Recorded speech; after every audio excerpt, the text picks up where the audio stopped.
That's it.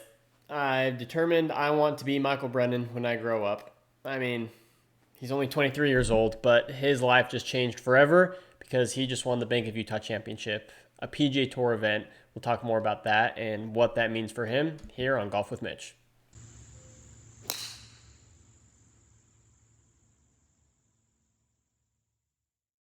Just finished watching the coverage wrap up on the Bank of Utah Championship, and Michael Brennan is the man. That kid is 23 years old. Wake Forest grad, just was a stud at Wake Forest from what I can see, and is on an absolute tear. He just won with 22 under par. The second place finisher was 18 under. So he won by a good 4 strokes, shot 5 under on his last round, and just has ice in his veins. The kid is unreal. Watching him play was very impressive, calm and cool under pressure.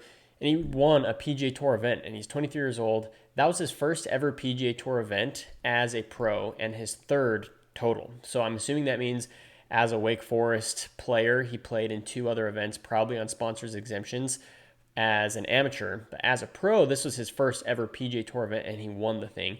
And to make that even cooler of a story, he was a sponsors exemption to get into this tournament as well, which is crazy. That doesn't happen very often.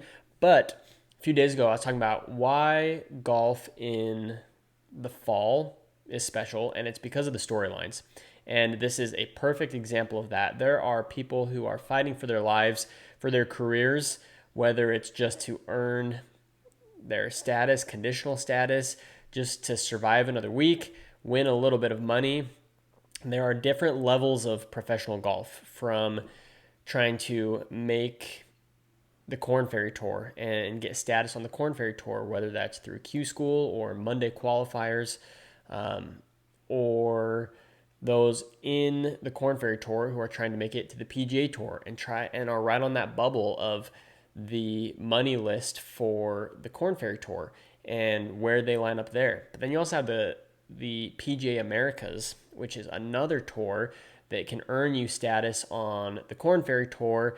And by how you perform in each of these different tours or wherever it is that you're playing, there are these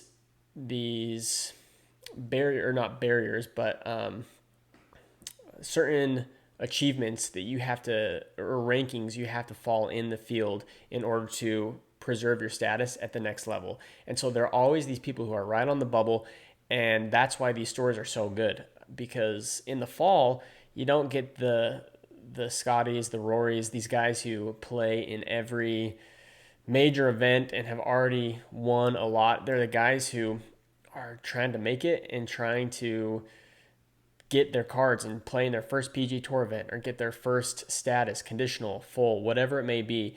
And at some of these levels, I mean, golf is expensive. There are a lot of people who are kind of exposing that and showing how much these different tournaments at different pro levels, from mini tour to Corn Ferry Tour, how much they cost, how much it is for each player to travel and play into these tournaments, and how good you have to be in order to make that money back and then make enough money to live. So there's not very many golfers who make enough money to survive. So it's very few. And so that's why when you look at some of these stories, it's fun to follow along. But then you got guys like Michael Brennan, who is on an absolute tear. And I'll pull up this tweet from Monday Q Info. So I won't take credit for this because they went and did all the research. But over the last 2 months, Michael Brennan has played in 22, not 22 events, excuse me. He has played 22 rounds of golf. After today would have been his 23rd round. 4 of those rounds were the event this weekend on the PGA Tour. All the others were on the PGA Americas Tour, and his scores were outrageous over the last 2 months. Again, he's on an absolute tear, totaling 127 under par. 127 under par over 23 rounds of golf. Crazy. And you can see these numbers. I'll have the image up here. And very few times he was in the 70s. Only twice. 3 times was in the 70s Other than that, they're 60s. And not only that, but a lot of these are low 60s, like 61, 61, 62, 63. Like that is wild. So I think it's safe to say that Michael Brennan is very soon going to be a household name on the PGA Tour as the 2026 season kicks off.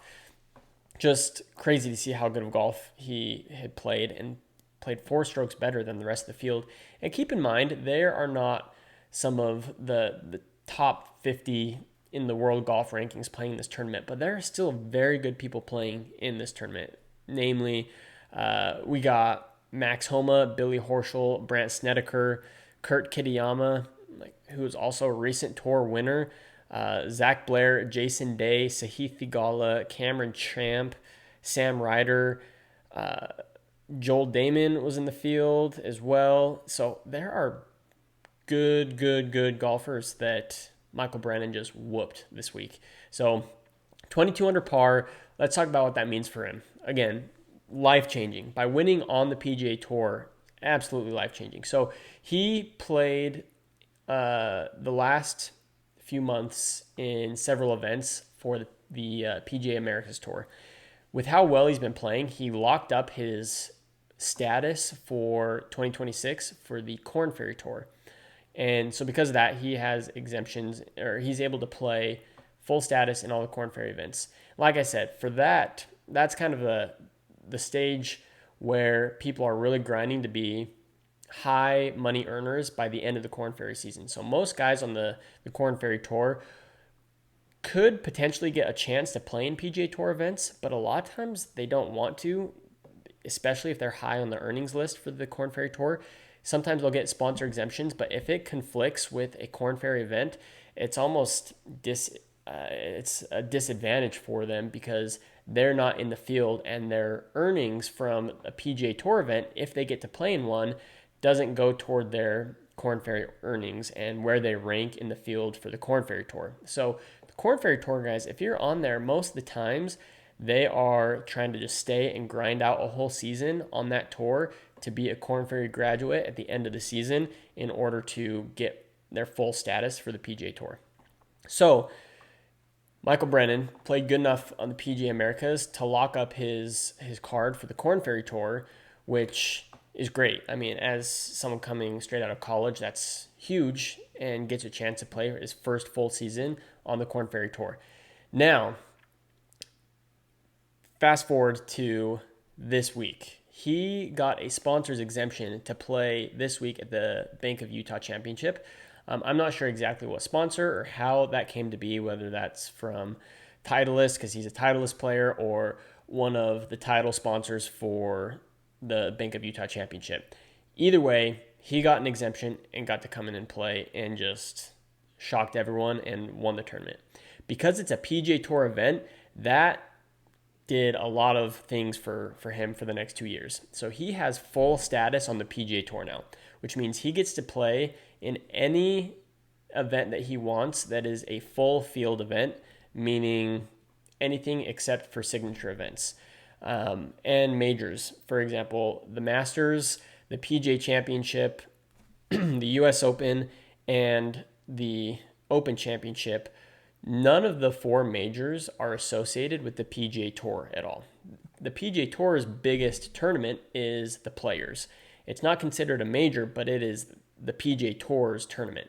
So with his win today, he locked up the ability to play in the Players, as well as 2 other signature events, which are the RBC Heritage and the Pebble Beach Pro-Am. So he is in the field for at least 3 signature events, but then every other tournament. And the way he's been playing, I wouldn't be surprised if he quickly gets invites to at least 1, if not all 4 of the majors.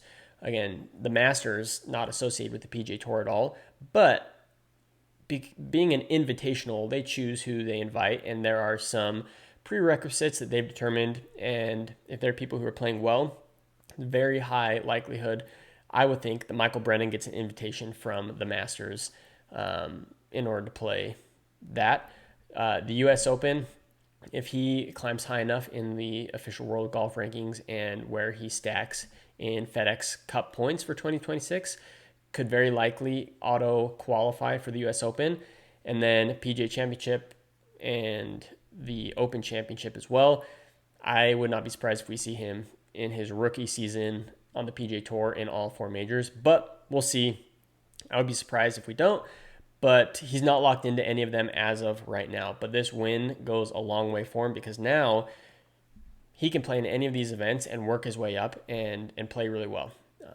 If it weren't for this win, there are different ways to find your way onto the PGA Tour. I talked about the Korn Ferry, going through Q School. If you are one of the top grads, one of the top places in Q School, I'll probably talk about that on an off week when we're not talking about a PGA Tour tournament. Maybe Monday through Wednesday, one of those days, we'll go more in depth about Q School and the Korn Ferry Tour and how the storylines are special there and how players can advance the PGA Tour through that route. But for Michael Brennan, this win makes it so he doesn't have to go through all of that. Wake Forest grad here in North Carolina, which is fun to see. Me being in North Carolina right now, I'm not from here, but I've learned that the golf scene here is big. I mean, I always knew that golf in the Carolinas was big, but I've lived here for 2 years, and there have been 2 majors since the time I've been here, the U.S. Open at Pinehurst and then the PGA Championship last year at Quail Hollow. So between that and then other signature events at Quail Hollow every year is usually the Wells Fargo, now the Truist Championship, and then the Wyndham in Greensboro, also not too far from me. And then, of course, not too far from here is Augusta, Georgia, which is right on the border of South Carolina, where you also get the RBC Heritage and a lot of golf just within a very small radius of here. And I think that definitely translates into the college game. There are these other powerhouses in the world of golf for college, at least. You got the Oklahoma States. Texas is big, of course. Arizona State. But Wake Forest, UNC, everything around the Carolinas and Georgia, in the Southeast, golf is just big time out here. And seeing a Wake Forest guy just go straight onto the pro level and not only do well, but just dominate is cool to see. So Michael Brennan, as a 23-year-old, has the next 2 years locked up. And by how he's playing, like I said, I mean, even within this fall series, currently in 2025, there's still 5 more events. I'm curious to see if he plays in those and what he thinks of or how he does in the next few fall events. But going into the beginning of 2026, the sky's the limit for Michael Brennan. I think he's going to be an all-star. We'll see how he does. There are a few other folks to mention this week. Like I said, Max Homa getting back into his groove. He shot 4 under today, 15 under for total, was in the top 10 with a T9 for this week, which is good to see. Someone else who was pumped to see, Zach Blair. I've talked about him a few times, probably just because I'm a BYU guy and so is he, but it's fun to see him do well. He's fluctuated with his tour status, but being a Utah guy, I'm not sure if he was qualified for this event or if he got a sponsor's exemption as well to play, but he was in the top 20. He was 12 under par, also played really well. Jason Day also 12 under. Sahith Theegala was 11 under par, which was T27. So these guys are playing consistent. I mean, with how big a names some of these guys are, you'd expect them to be at the top of the list, but it just shows you how deep the roster is on the PGA Tour. There are guys that are so good, and the margin for error is so slim that you really have to be on top of your game. And that's what we saw this week with Michael Brennan. He dominated 4 days in a row, and based on these stats from the last 2 months, he's dominated every round that this guy plays. So pumped for him, pumped for the storyline. I mean, you gotta root for this guy, and for those guys who get these life-changing wins. Obviously, it's a PGA Tour win. The purse was $1 million. I'm not quite sure what the winner's cut from that $1 million is. So he made a good chunk of change. But regardless, the exemptions and what he earned in the golf world is almost more valuable at this point in his career. And seeing that is super exciting. So he kind of fluctuated on the back nine a little bit. He bogeyed number 10 had a few guys nipping at his heels, but pulled away at the last few holes, and it was a pretty easy walk down 18 for him. He had a tricky approach shot on the par 5. He got into some trouble, and I believe he dropped. It was in the middle of bedtime for my kids, so I didn't see exactly what he did, but most likely an unplayable, but he had a 4-stroke lead at that point, and regardless, it was a pretty stress-free win for him on 18, so pumped for him. Pumped for this whole weekend in Utah. Love seeing golf in Utah, being my home state. And Black Desert put on a show. It's such a scenic course. From what I've heard, everyone has loved the area. Watching the broadcast is unlike any other golf you see, with the red rocks, the Red Rock Mountains in the background, and then the black lava rocks within the golf course on property. It's super cool to see, and it was nice to see Utah get that coverage. And I think having someone like Michael Brennan win this tournament helps put the tournament on the map too, and hopefully it'll get more recognition, and maybe one day we'll see Black Desert during the regular season of the PGA Tour, which would be sweet.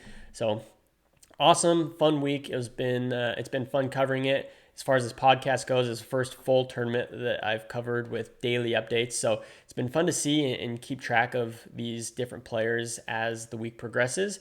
And we're excited for the rest of the fall season, but we'll follow up tomorrow and talk more golf and see what next week has in store for us. So appreciate you following along, and we'll talk to you tomorrow.